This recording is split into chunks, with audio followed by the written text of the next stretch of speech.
Princess Eugenie walked down the aisle today in the second royal wedding of the year. Following in the footsteps of her cousin Prince Harry, Princess Eugenie's ceremony took place at St. George's Chapel in Windsor. The 28-year-old married longtime boyfriend Jack Brooksbank in front of 850 guests, including celebrities and senior members of the royal family. The princess, who was ninth in line to the throne, was given away by her father, Prince Andrew. Well, Amanada Dishaw is the co-editor of royalty blog Meghan's Mirror, and she joins me now to talk about this royal wedding. So first of all, Meghan, thank you for joining us. Or rather, sorry, I meant to say I'm referring to your I'm referring to your blog. I'm sorry about that, Amanda. So first of all, thank you very much for joining us and your major takeaways from today's ceremony. Yeah, I thought it was a really fun day. I mean, this wedding was always going to be the runner-up royal wedding of 2018. I don't think anything could take away from the pomp and circumstance of, Harry and Meghan's wedding earlier this year. But it was a really great day. I think it was really fun to see Eugenie so perfectly happy and so gorgeous in her dress, and also to see the Duchess of York, Sarah, get back into the fold with the royal family, to see all the royal family out and about. And it's always a delight to see the young children, especially George and Charlotte, take part in some wedding festivities. So I thought it was a great day. It was lovely, and her dress, absolutely beautiful, but boy, did those winds play a bit of a role in the event as well. They had to change their carriage. They were originally going to go for a ride through Windsor in an open carriage, much like Harry and Meghan did, but that wasn't going to play out. I mean, hats were blowing, skirts were flying up. The weather was not cooperating for that. Absolutely not, but they took it all in stride, of course. What did you think of the venue? Same place as Meghan and Harry were married just a few months ago. Yeah, I think it was an interesting choice, but I think what really boils down for the royal family is Windsor Castle is a very special place for them.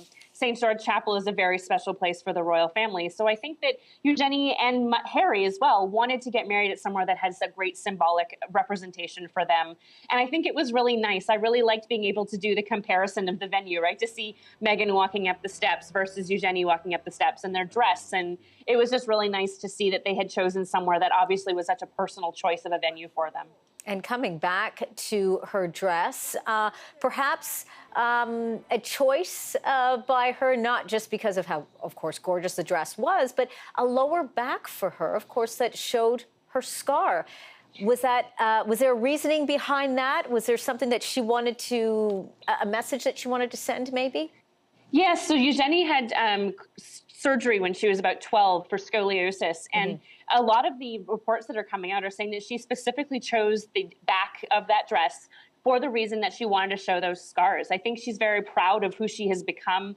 She's a modern working woman. She's got a great life, a great family, and now a great husband, and she's really confident in who she is. And I think it's really great that she's able to being accepting of everything about herself, that she's willing to step out in front of millions of people watching it, pictures that will be living on forever in archives, and really embracing everything that is about her. Absolutely, and good for her. But I have to touch on two more points here before we run out of time. A bit of controversy, concerns from taxpayers about how much this cost in terms of security, and Camilla was a no-show. Yes, absolutely. Well, Camilla has a good reason to not be a no-show. She had already committed to another engagement and was very much wanting to be there, and that's part of their job. That is their role, and Camilla felt that duty was really responsible for her to be there, so she went to that venue. So it wasn't a snub, it was just that she had alternate engagements she had to attend. And in terms of the actual cost of the ceremony, yes, they're very expensive. I don't think anyone's willing to, dispute that.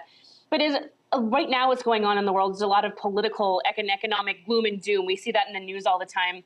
And a little bit of sparkle, a little bit of royal magic, sometimes does make a big difference. You think back to Princess Elizabeth's wedding in 1947 and the mood change that entailed, or even Harry and Meghan's wedding earlier this year, which brought with it about a £1.4 billion stimulus to the British economy. So yes, it is expensive. Yes, there definitely are some concerns. And Their royal family has been talking for years about streamlining what they call the major members of the royal family in making it a more streamlined group of core royals that carry out their duties. And I think as we see the royal family continue to adapt to modern times, we will see some changes to the way that, the larger royal family is included in typical events like this. Well, there you go. A grand affair to kick off the weekend. Amanada Dishaw, the co-editor of royalty blog Meghan's Mirror. A pleasure. Thank you. Thank you.